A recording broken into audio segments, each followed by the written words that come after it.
এই জল খাবারে এসে গেছে কচুরি আর মিষ্টির দোকানের মিষ্টি মিষ্টি আলুর তরকারি। এই আলুর তরকারিটা বেশ টেস্টি লাগে। এখানে 4টে কচুরি রয়েছে আর আলুর তরকারি। সকাল সকাল ব্রেকফাস্ট। এখান থেকে মা তরকারি কিছুটা নিয়ে নিয়েছে, এর তরকারি একটু কম। আর আমার এই ঝোলটা দিয়ে খেতে দারুণ লাগে। কচুরিগুলো ফুলকো ফুলকো ছিল, বাট মার কাজ সারতে একটু দেরি হলো, তাই একটু চুপসে গেছে। সকাল সকাল এরকম কচুরি তরকারি কার কার প্রিয় বলো।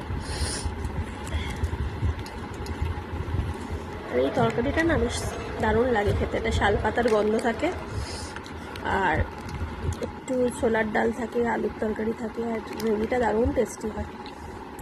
এই যে। আর সত্যি বলতে আজকে কচুরি আনার কোনো প্ল্যান ছিল না। মা বলেছিল আপেল আছে, আপেল কেটে দেবো খাবি, আর সাথে গোলা রুটি হবে। তো গোলা রুটি আমার ভালোই লাগে, আর আপেলটাও কচকচে আপেলগুলো খেতে ভালো লাগে। কিন্তু সকালবেলা কাজের মাসি 7টার সময় ফোন করেছে যে আজকে আসবে না। তো খবরটা শুনে আমরা তাড়াতাড়ি উঠে বললাম, কারণ অনেক কাজ আছে আমাদের।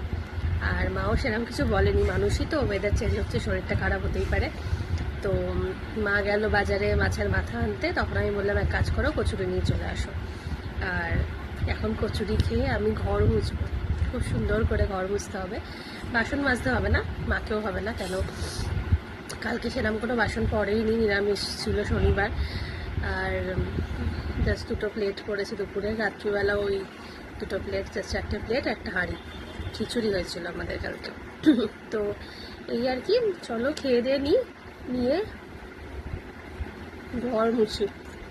আর এই যে নিজেই এখন ঘর মুছছে, কোনো কাজ করতে দেবে না, আর বলবে শুধু মোটা হয়ে যাচ্ছে। কাজ না করলে তো মোটা হয়ে যাবো। খাইয়ে যায় বসিয়ে